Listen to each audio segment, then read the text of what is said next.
मैं उस देश की नागरिक हूँ जिसके ओठों पे गंगा, हाथों में तिरंगा है।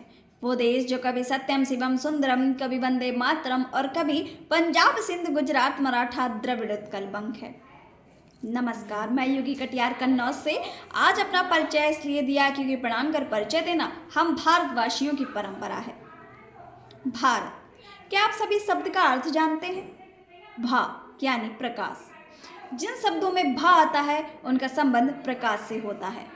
जैसे आभा यानी उजाला, प्रभात यानी सवेरा, भास्कर यानी भान।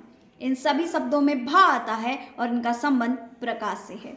रत, डूबा हुआ, जुटा हुआ, लगा हुआ। तपस्या में रत, साधना में रत। जब ये दोनों अंश मिलकर एक शब्द बनाते हैं भारत, तो इसका अर्थ है कि प्रकाश की खोज में डूबा हुआ, जुटा हुआ, लगा हुआ भारत। अंधकार से प्रकाश की यात्रा ही हमारी परंपरा है।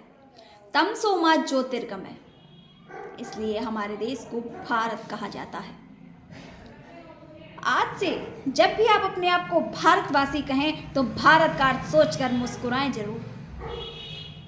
क्या कभी आपने सोचा है कि क्यों कोई सिपाही मौत से टकराता है? क्यों वह देश के लिए अपनी जान से लड़ जाता है?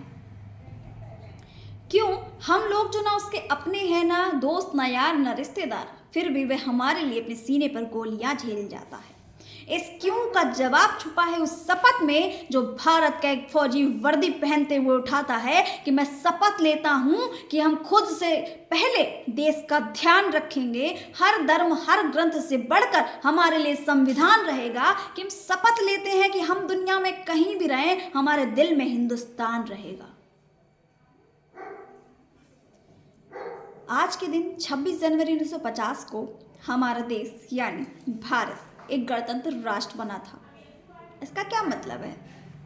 इसका मतलब है कि आज ही के दिन हमारे भारत को अपना संविधान मिला था, जो कि एक बड़ी नियम पुस्तिका की तरह है, जो यह बताती है कि हमें हमारे देश को कैसे चलाना चाहिए, जो यह बताती है कि हमें हमारे देश को कैसे चलाना चाहिए। जो संविधान एक बहुत ही महत्वपूर्ण दस्तावेज है, जो हमें हमारे भारतीय होने का मौलिक अधिकार देती है,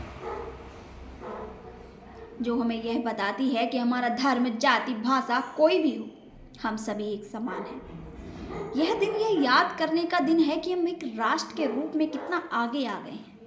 यह दिन उन लोगों के सम्मान करने का दिन है जिन्होंने हमारी आज़ादी के लिए लड़ाई लड़ी और इस दिन को संभव बनाया। गणतंत्र दिवस यानी आज 26 जनवरी 1950 को हम भारत की राजधानी नई दिल्ली में बड़ी परेड देखते हैं और सशस्त्र बलों की ताकत, भारत के सशस्त्र बलों की ताकत और महान देश के समृद्ध संस्कृति को देखते हैं। यह हम भारतीयों के लिए बहुत ही गर्व का दिन है। लेकिन गणतंत्र दिवस सिर्फ परेड और समारोह के बारे में नहीं है। गणतंत्र दिवस इस महान देश के नागरिक के रूप में अपने कर्तव्य के बारे में सोचने का दिन है। अंततः मैं अपनी वाणी को यही विराम देना चाहूंगी कुछ चंद अटल बिहारी वाजपेयी जी की पंक्तियों के साथ।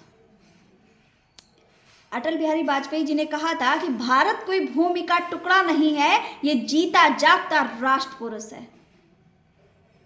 अटल जी ने कहा था कि ये अर्पण की भूमि है, ये तर्पण की भूमि है, ये वंदन की धरती है, ये अभिनंदन की धरती है। इसकी नदी नदी हमारे लिए गंगा है और इसका कड़कड़ हमारे लिए शंकर है। हम जिएंगे तो इस भारत के लिए, हम मरेंगे तो इस भारत के लिए, और मरने के बाद भी कोई गंगा जल में बहती हुई अस्थियों को कान लगाकर सुनेगा तो उसमें से एक ही आवाज आएगी, भारत माता की जय। धन्यवाद।